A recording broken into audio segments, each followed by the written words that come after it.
참예수님, 성경 시즌 특강 3입니다.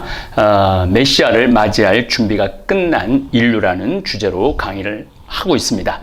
메소포타미아 문명, 이집트 문명, 그 다음 인더스 문명도 함께 연결되어 있고 황하 문명도 연결이 되어 있습니다. 왜냐하면 우리가 앞으로 공부하겠지만은 황하 문명하고 이집트 문명하고 메소포타미아 문명하고 연결이 되어 있는 이유가 뭐냐면 비단길 때문에 그래요.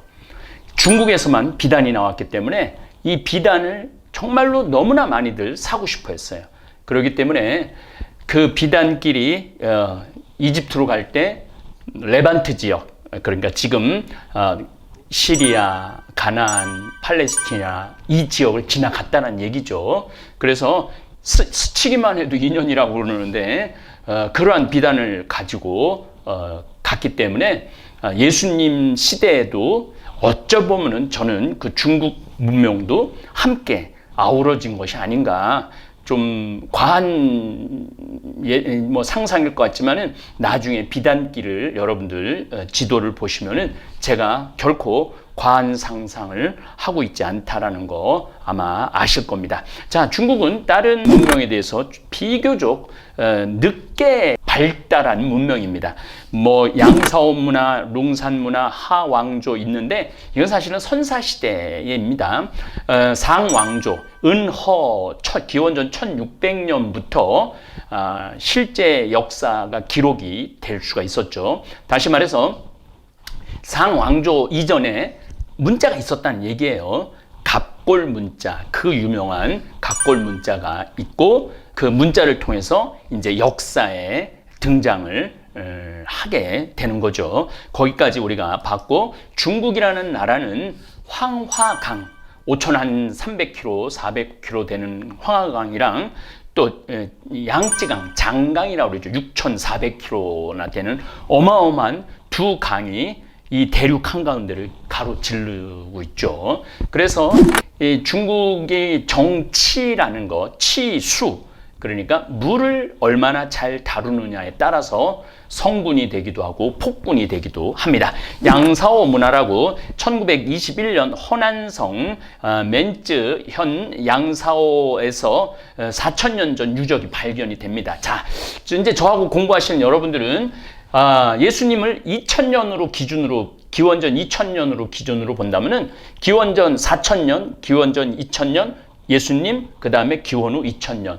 그런데 기원전 4000년 정도 되면은 여기는 좀 늦게 시작한 신석기 문명이 나옵니다. 신석기 문명이 나오는데 이거 다 덮여 있다가 한 6000년이 지난 1921년에 이 유적들을 발견을 하고 찾아내는 거죠.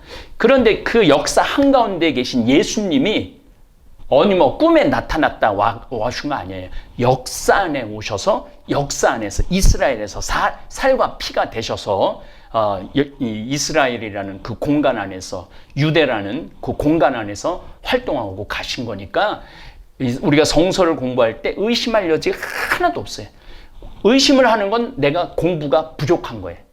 공부를 많이 하면 할수록 예수님의 그 실체, 예수님의 인카르나시오라고 육체 안에 들어오셔서 활동하고 계신 것을 더욱더 아주 굳건하게 믿을 수 있다는 얘기입니다. 산시성, 잠깐 위로 올라갈 겁니다. 산시성이라고 이 중국 정가운데 있습니다. 중국 정가운데 산시성이 있고 그 옆에 허난성이 있고 그 옆에 후베이성이 있는데 여기서 발견이 되는 거예요. 여기서 발견이 되고 이제 이 중국도 깜짝 놀랐던 거죠.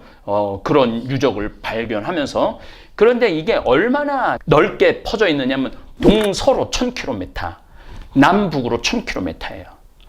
이집트 문명은 기껏해야 한 200km, 180km 정도 안에서 문명이 많이 발달을 했고, 그 메소포타미아가 좀 그래도 많이 저 위에서부터 쭉 문명이 내려왔기 때문에 좀 큰데 넓지는 않았어요. 그런데 황하 문명은 동서로 1000km, 남북으로 1000km에 걸쳐서 유적들이 발견되고 있죠. 탄소 동위 원소법 측정에 의해서 대략 BC 5000년에서 3000년 전후로 양사오 문화, 양사오라는 지역에서 발견해갖고 양사오 문화라고 얘기를 합니다. 농업이 비교적 발달해서 조와 기장을 재배를 했죠.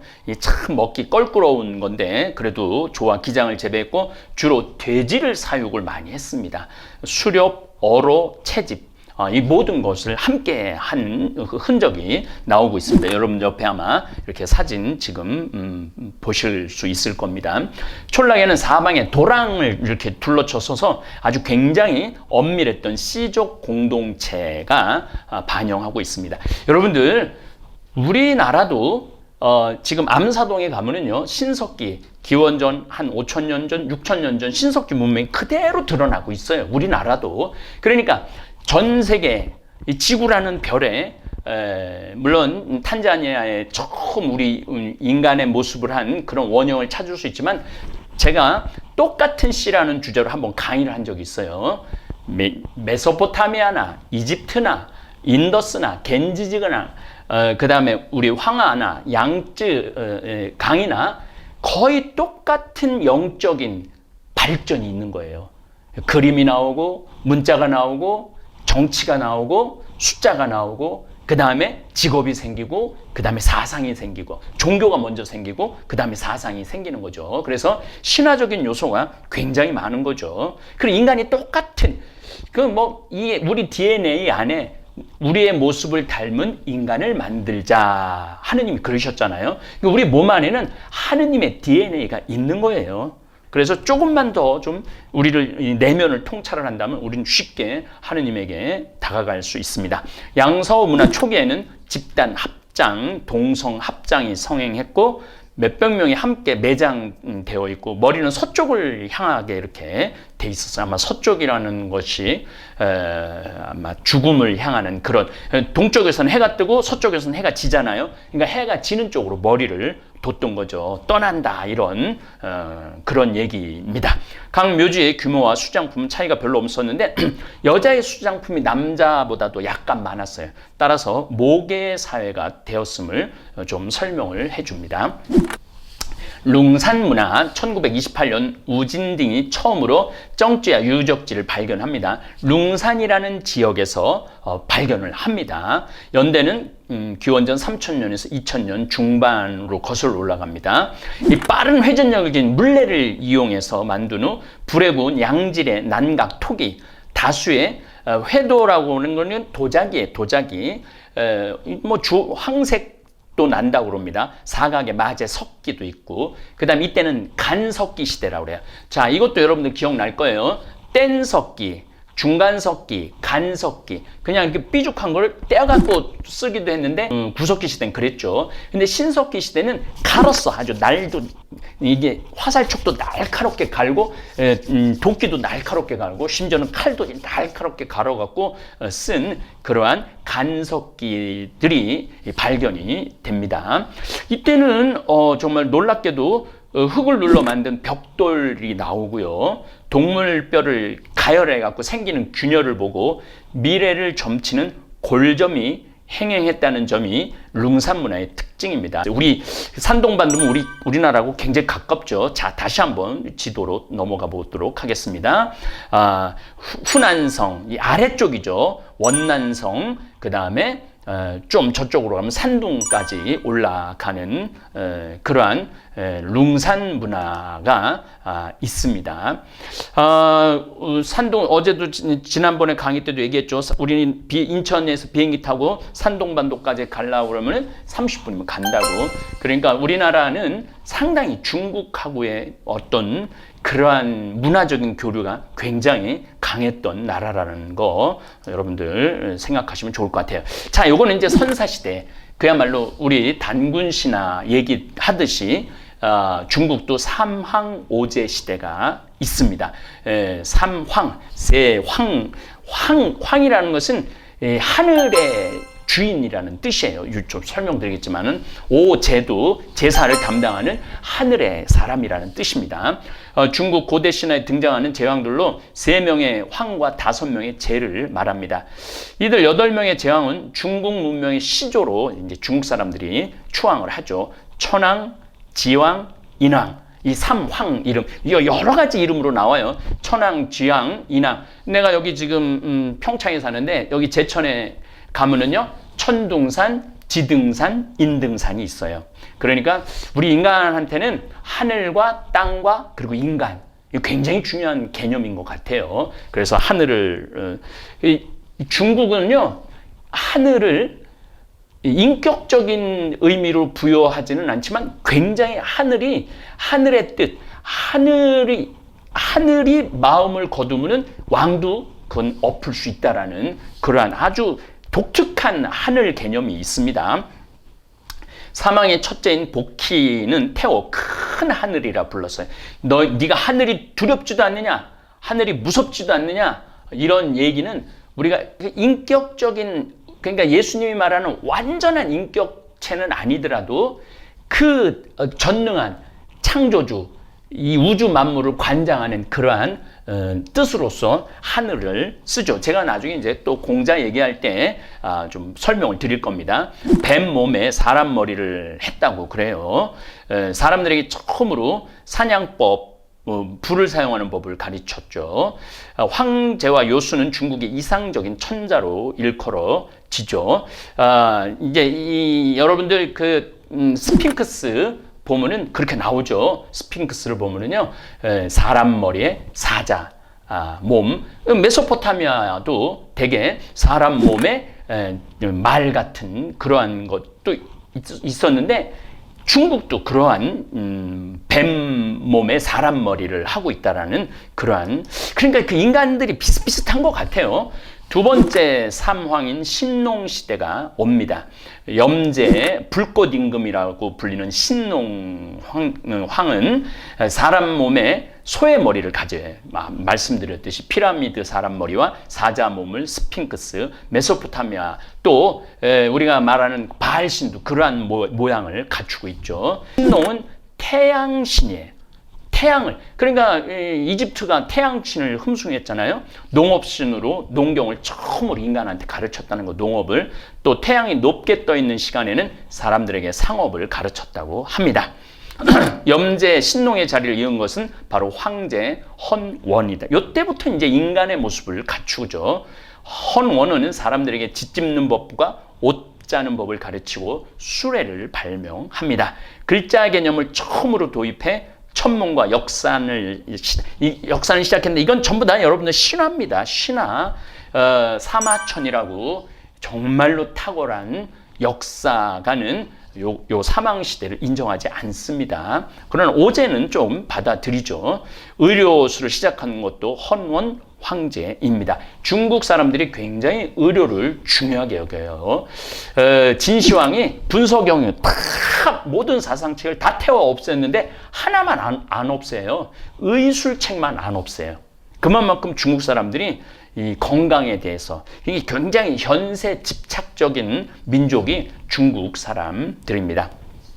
어느 정도 이제 사람들의 삶이 안정되자 황제는 태산에 행차하여 천지사방의 신을 모두 불러 모으고, 황제는 큰 코끼리가 끄는 보물로 된 수레를 타고, 그리고 그의 위력에 전부 다 이제 숙이죠.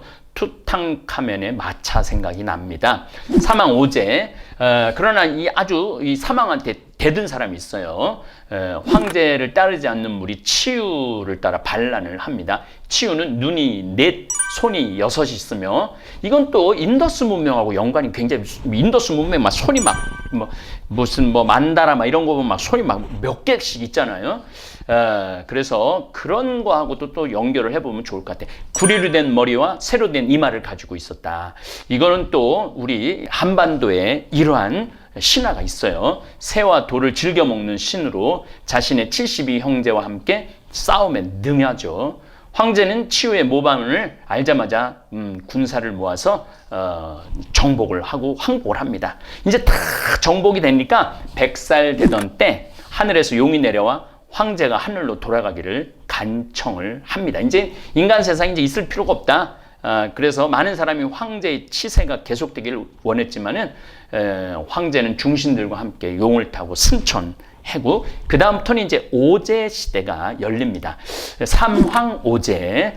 보통 오제로 드는 것은 황제. 요 황제하고 요 황제는 달라요. 나가겠지만 누르황이에요. 누르황. 중국은 이 누르황이 굉장히 중요합니다. 그래서 중국 사람들은 이 황제가 자기네들의 시조로 봅니다. 제 황도 누르황, 이 누르황하고 똑같습니다. 그래서 뭐 우리는 사실 중국에서 뭐 내려왔다고 뭐 그런 얘기는 있더라고요. 그 다음에 오제인데 황제, 전욱, 제곡, 요순. 여러분들은 요순 얘기는 참 많이 들었을 거예요. 제가 좀 이따 요순 얘기 해드리겠습니다. 다른 건 몰라도 우와 탕은 중국 본토에서 역사라고 주장하는 상나라. 이때부터 이제 요순, 우, 탕 이렇게 넘어가거든요. 예, 그러니까 오제 때 요순. 이제 우리가 알고 있는 중국 황제의 개념은 누구한테서 생기느냐 하면은 진시황 때 생겨요. 진시황 때 뭐라고 이제 중국을 전부 다 통일하고 난 다음에 누가 제일 높으냐? 그랬더니 삼황이 있었습니다. 그리고 오제가 있었습니다. 그래? 그러면은 나는 삼황의 황하고 오제의 제를 난 같이 쓰겠다. 그래서 그때부터 황제의 개념이 생깁니다. 나중에도 한 번 더 말씀드리겠지만 이때부터 중국의 황제는 하늘을 대신합니다. 그래서 이 중국 역사를 보면은 유교는 누구를 위한 사상이냐면 황제를 위한 사상이에요. 군주를 위한 사상이에요. 그래서 이 신앙으로 발전하지를 못해. 물론 노장 사상, 도가 장자에서는 약간 좀 신선의 개념이 많이 나오긴 하지만은 그럼에도 불구하고 중국은 그걸 턱을 넘질 못해요. 그래서 지금도 중국에서는 우리 그리스도교가 안착을 못하고 선교를 못하고 있는 거죠. 자, 우리 공자님이 요순 시대를 너무너무 그리워하고 얘기를 많이 했는데 요순 얘기를 좀 할게요. 황제, 오제 중에 첫 번째 임금인 황제가 죽은 다음 얼마 지나지 않아서 요가 천자가 되어 요순 임금 때 나라를 다스립니다. 이 두 황제 요순은 검소하고 아주 질박했다고 그래요. 요 임금은 초가집에서 살았다고 그래요. 벽에는 석회를 바르지 않았다고 그래요. 음식도 현미와 야채를 주식으로 했다고 그래요. 겨울철에는 겨우 한 장에 녹피로 추위를 견디고 의복이 너덜너덜해지지 않으면 새 옷으로 갈아입지 않았다고 그래요. 천하에 단 한 사람이라도 기아에 허덕이거나 죄를 범한 사람이 있으면 이것이 모두 자신의 잘못이라고 요 임금은 생각을 했다고 그래요. 우리 예수님이 5,000명 먹이신 기적이나 또 우리 요즘 다볼 사이버 성당에서 좀 정말 먹을 쌀이 없는 분들한테 보내주는 거나, 저는 이게 아마 하느님의 마음이고 부모의 마음이고 진정한 임금의 마음이 아닌가 그런 생각을 합니다. 사기에서는 사마천의 사기에서는 요 임금의 사람됨을 그의 어짐은 하늘과 같았고 그의 지혜는 신과 같았다. 백성들은 그를 해처럼 따랐고 구름처럼 바라보았다. 부귀하면서도 교만하지 않고 사람을 깔보지 않았다라고 기록되어 있습니다. 이렇듯 요 임금은 총명하고 인정이 깊었고 하늘의 뜻, 참 이 하늘의 뜻이 굉장히 중요합니다. 육아에서도 하늘의 뜻을 받들고 백성들을 어린 자식처럼 사랑하는 정치를 행했기 때문에 백성들은 모두 양가를 부르면서 태평성대를 누렸다고 그래요. 방방곡곡에 나가서 어디를 나가나 이 격양가 흘러넘쳤다고 그래요. 제가 전 시간에도 말씀드렸는데 이제 시를 읽어드리겠습니다. 해 뜨면 들에 나가 일하고 해 지면 집에 돌아와 쉰다. 우물을 파 마시고 밭을 갈아 배를 채우니 내 살아가는데 임금의 힘 있으나 많아일세. 그러니까 정말 정치를 잘하는 거 무위의 정치라고 그래. 아무것도 안 하는 거. 위에 있는 사람이 아무것도 안 하는 거. 이게 좀 교만한 얘기 같지만은 사실 우리 생태마을 직원이 지금 50명이에요. 근데 저는 우리 생태마을 직원들한테 너무너무 감사한 게 제가 이렇게 하는 게 그렇게 많지는 않아요. 근데 직원들이 정말 열심히 해요. 그 무위의 정치인 거죠. 그래서 무위자연. 이 얘기는 이제 나중에 노장사상 때 또 말씀을 드리겠습니다. 어쨌든 여러분 이런 시 한 수는 한번 알아듣는 것도 좋아요. 해 뜨면 들에 나가 일하고 해 지면 집에 돌아와 쉰다. 우물을 파 마시고 밭을 갈아 배를 채우니 내 살아가는데 임금의 힘 있으나 많아일세. 이 노랫소리를 듣는 요임금은 비로소 내가 정말로 정치를 잘하고 있구나라고 고개를 끄덕거렸다고 그래요. 요임금과 순임금은 천자의 자리에 있으면서도 아주 민주적인 사고 방식으로 중대한 일이 있으면 주위의 지도자들에게 의견을 물어서 결정하는 일을 보였습니다. 당시에도 사람을 등용할 때는 지혜 있고 능력 있는 자를 추천하여 선발하는 민주적인 방식을 취했기 때문에 요임금, 순임금이 참 요임금의 아들은 순임금이 아니에요. 아들한테 물려주려고 보니까 아들이 너무 방탕해. 그러니까 요임금이 그래서 여럿을 찾아다녀요. 요임금이 일찍이 허유라는 사람이 어질다는 소문을 듣고 그에게 천하를 넘겨주려고 그러는데 이 소문을 들은 허유는 펄쩍 뛰면서 영수가의 기산에 가서 숨었어요. 그 허유는 요임금이 다시 구주에 9개 주의 장을 삼으란다는 말을 듣고 영수에 나가서 강가에 가서 귀를 씻어요. 마침 소에게 물을 먹이러 왔던 허유의 친구 소보가 너 왜 귀를 씻느냐 그랬더니 내가 못 들은 말을 들었기 때문에 귀를 씻고 있는 중일세. 못 들은 말은 무슨 말인가? 그러니까 요임금이 저번에는 나를 천자 자리를 넘겨준다고 그랬더니 이번엔 또 구주의 장으로 삼는다고 했다네. 이 말을 들은 소부는 물을 먹이려 든 소를 끌고 상류 쪽으로 올라갔습니다.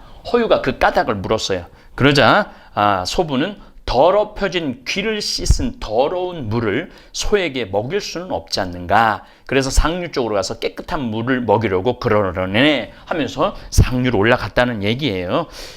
이렇게 요순 임금 때는 천하가 정말로 태평했다는 얘기입니다. 순임금의 생모가 죽자 아버지 고수는 후처를 드립니다. 그런데 이 순임금은요, 그 계모를 끝까지 효도를 했어요. 이 소문이 이제 요임금 귀에 들어가갖고 얼마나 순이 정말 어진지 두 딸 아황과 여영을 순에게 시집을 보내. 부부 사이가 어떤가. 그랬더니 너무나 흠잡을 것 없이 원만하였다는 거예요. 군자의 도는 부부로부터 시작된다는 말이 있듯이 이들 부부 사이를 이렇게 살펴본 요임금은 순의 능력을 인정해갖고 이제 내가 나라를 넘겨도 되겠다. 그래서 나라를 넘긴 거예요. 그래서 이 요순 임금 때가 이게 정말 최고의. 그런데 사실은 요순 임금이 왜 태평성대를 누렸느냐 하면은 요순 임금 때는요, 황하가 범람하지 않았다고 그래요. 중국은 역사적으로 35년에 한 번씩 황하강이 범람을 했다고 그래. 이번에는 황하강이 범람한 게 아니라 양쯔강이 범람을 했죠. 그래갖고 후베이, 우리가 후안이라는 곳, 그리고 위에 충칭도 홍수가 났고 아래도 홍수가 나고 그렇죠. 그래서 아마 이번에 중국이 굉장히 힘들 겁니다. 어쨌든 이제 사망 오제 시대가 요순이 끝나면서 이제 계속 이게 치수의 문제가 있어요. 그래서 홍수를 다스리기 위해서 우라는 사람을 등용을 합니다. 이 우가 드디어 치수에 성공을 합니다. 이 우는 이제 4,000년 전 요순 시대 사람이에요. 요임금으로부터 왕위를 이제 선양 받았죠.